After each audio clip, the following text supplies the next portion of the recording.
Hi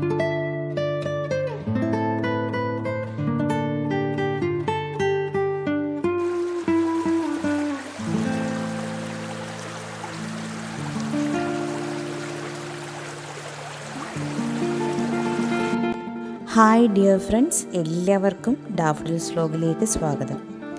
നമ്മളിപ്പോൾ തിരുമൂർത്തി ഡാമിൽ നിന്നും തിരുമൂർത്തി അമനലിംഗേശ്വര ക്ഷേത്രത്തിലേക്ക് പോവുകയാണ്.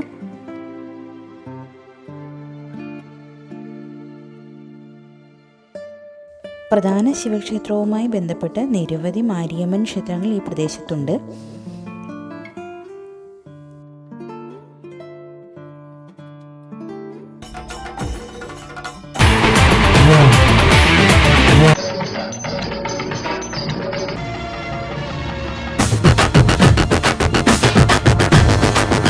மாப்பிள்ள அவருக்கே கோவம் வரல. ஐயர் நீ என்னடி பூஜை முடிஞ்சிருமா? ஐயோ சக்கர பொங்கல் தேங்குற, சீக்கிரம் வாங்க.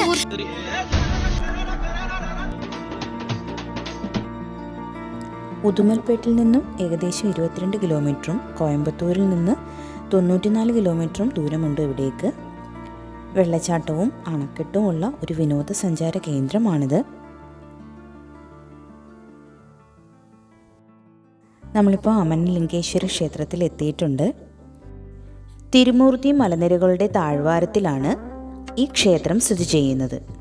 ഐതിഹ്യമനുസരിച്ച് അത്രിമുനി തൻ്റെ ഭാര്യ സതി അനസൂയയ്ക്കൊപ്പം ഈ പ്രദേശത്താണ് താമസിച്ചിരുന്നത്. ലക്ഷ്മി, പാർവതി, സരസ്വതി എന്നീ 3 ദേവിമാരുടെ മുന്നിൽ വെച്ച് നാരദമുനി ഒരിക്കൽ സതിയെ സ്തുതിച്ചു. ദേവിമാർ സതിയെ പരീക്ഷിക്കാൻ ആഗ്രഹിക്കുകയും അവരുടെ ഭർത്താക്കന്മാരോട് പരീക്ഷണത്തിൽ സഹായിക്കാൻ അഭ്യർത്ഥിക്കുകയും ചെയ്തു. ത്രിമൂർത്തികൾ യോഗികളായി വന്ന് ഭിക്ഷ തേടി. അനസൂയ ശുശ്രൂഷിക്കാനൊരുങ്ങിയപ്പോൾ വസ്ത്രമില്ലാതെ വന്നാൽ മാത്രമേ ഭക്ഷണം സ്വീകരിക്കൂ എന്ന് യോഗികൾ ആവശ്യപ്പെട്ടു. അനസൂയ തൻ്റെ ആത്മീയ ശക്തികൾ ഉപയോഗിച്ച് ത്രിമൂർത്തികളെ കുഞ്ഞുങ്ങളാക്കി മാറ്റി. അവർ അവളെ ഭവതി ഭിക്ഷാം ദേഹി എന്ന് അഭിസംബോധന ചെയ്യുകയും വസ്ത്രം ധരിക്കാതെ ഭക്ഷണം നൽകുകയും ചെയ്തു. ത്രിമൂർത്തികൾ സതിയിൽ സന്തുഷ്ടരായി അവളുടെ ആഗ്രഹം ചോദിച്ചു. ത്രിമൂർത്തികൾ തൻ്റെ മക്കളായി ജനിക്കണമെന്ന് അവൾ ആഗ്രഹിച്ചു. അതനുസരിച്ച് ദുർവാസ മുനിയുടെയും ദത്രാത്തേയൻ്റെയും ചന്ദ്രൻ്റെയും ജനനം. ഈ സ്ഥലം ത്രിമൂർത്തി കുന്നുകൾ എന്നും അറിയപ്പെടുന്നു. അനസൂയയ്ക്ക് അത്തരം അത്ഭുതകരമായ സന്താനങ്ങൾ ലഭിച്ചതിനാൽ ദമ്പതികൾ ഒരു കുട്ടിക്കായി കൊതിച്ചു. ക്ഷേത്രത്തോട് ചേർന്ന്, അതായത് തോണി നദി ഒഴുകുന്ന തോട്ടിൽ കുളിച്ച് ഭഗവാനെ പ്രാർത്ഥിക്കുന്നു. മനോഹരമായ കൊത്തുപണികളുള്ള ഒരു പുരാതന ക്ഷേത്രമാണിത്. ത്രിമൂർത്തികൾ സ്വയംഭൂ രൂപത്തിലുണ്ട്. യഥാർത്ഥത്തിൽ ഒരു ശിവക്ഷേത്രമാണ്. അവിടെ ഭഗവാനെ മുമ്മൂർത്തി ആണ്ടവർ, ത്രിമൂർത്തി ആണ്ടവർ അല്ലെങ്കിൽ അമനലിംഗേശ്വർ എന്നിങ്ങനെയും ശിവനെ ഇവിടെ ദക്ഷിണാമൂർത്തിയായും ആരാധിക്കുന്നു.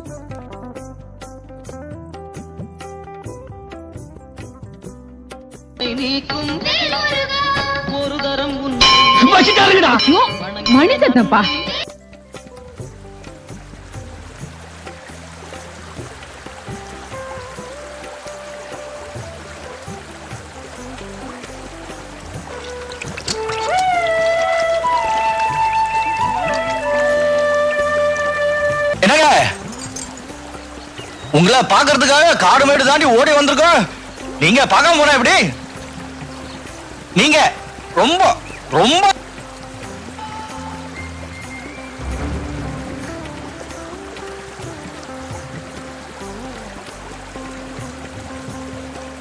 ഭഗവാന്റെ ചന്ദനം ചാർത്തി പൂജിക്കുന്നത് ഇവിടെ സവിശേഷമായി കണക്കാക്കപ്പെടുന്നുണ്ട്. ഭഗവാനെ ചന്ദനം ചാർത്തുന്ന പതിവിനു പകരം ഇവിടെ ഭക്തർ മൂർത്തിയുടെ മേൽ ചന്ദനം ചാർത്തുന്നു. അത് മൂർത്തിയുടെ നെറ്റിയിലൊട്ടിച്ചാൽ അവരുടെ പ്രാർത്ഥനകൾ ലഭിക്കും. പ്രധാന ശ്രീകോവിലിനു പുറമെ പഞ്ചലിംഗം വെള്ളച്ചാട്ടത്തിന് സമീപമുള്ള കുന്നിൻ മുകളിൽ പഞ്ചലിംഗങ്ങളുമുണ്ട്. ഇന്നും അത്രി മഹർഷിയും സതി അനസൂയയും ഇവിടെ പ്രാർത്ഥിക്കുന്നു എന്നാണ് വിശ്വാസം. കുട്ടികളുടെ രൂപത്തിലുള്ള ത്രിമൂർത്തികൾ ഒരിക്കൽ 8 തൂണുകളുള്ള മണ്ഡപത്തിൽ കളിച്ചുകൊണ്ടിരിക്കുമ്പോൾ ഒരു വലിയ പാറ കുന്നിറങ്ങി വന്നു. സപ്തകന്യകമാർ 7 മഞ്ഞൾ കഷ്ണങ്ങൾ കൊണ്ട് പാറ തടഞ്ഞു. തുടർന്ന് ത്രിമൂർത്തികൾ പാറയിലും സപ്തകന്യകൾ മഞ്ഞൾ കഷ്ണങ്ങളിലും ലയിച്ചു.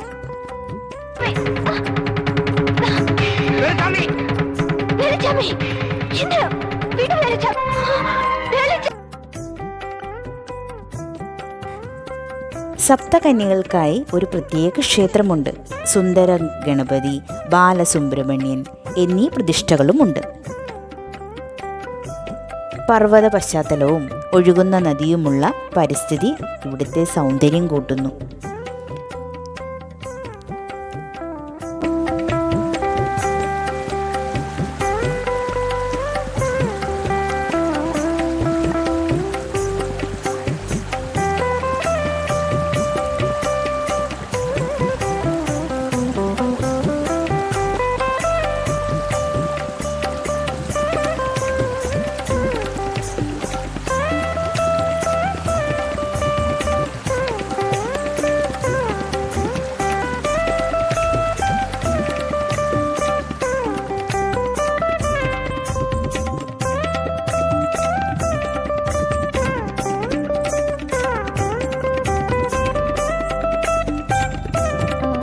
பேச்சியம்மா ஒண்ணு சேர்த்து வச்சு எங்க 2 பேருக்கு ஒரு குழந்தைக்கு ஏற்பாடு பண்ணு.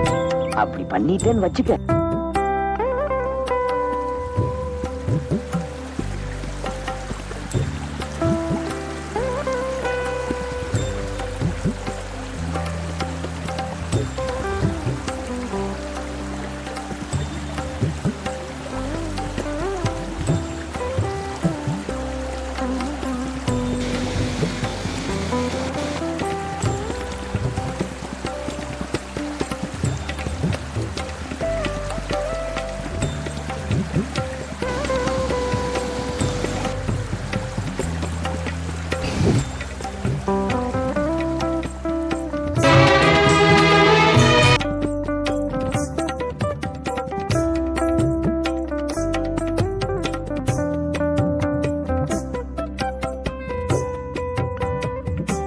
ஒரு தாளம் வைத்து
ഇവിടുത്തെ കാഴ്ചകളെല്ലാം വളരെ മനോഹരമാണ്.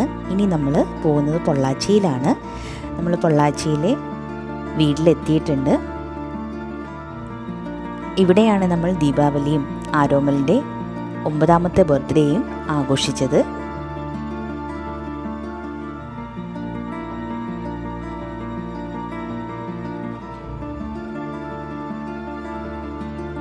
ആരോമലും അമ്പാടിയും ശ്രേയയും കൂടാതെ ഇവിടുത്തെ അനികയും അഞ്ജലിക്കുട്ടിയും ഒക്കെ വളരെ ഹാപ്പി ആയിരുന്നു. അവരൊരുമിച്ചാണ് കേക്ക് കട്ട് ചെയ്തതും. വളരെ സന്തോഷത്തോടുകൂടി ദീപാവലിയും അതുപോലെ ബർത്ത്ഡേയും ഞങ്ങൾക്ക് ആഘോഷിക്കാൻ പറ്റി.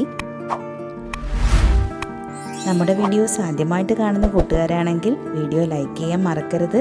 അതുപോലെ ഫ്രണ്ട്സിനും റിലേറ്റീവ്സിനും ഷെയർ ചെയ്യാനും മറക്കല്ലേ. പുതിയ വീഡിയോയുമായി വരുന്നിടം വരേക്കും എല്ലാ കൂട്ടുകാർക്കും നന്ദി.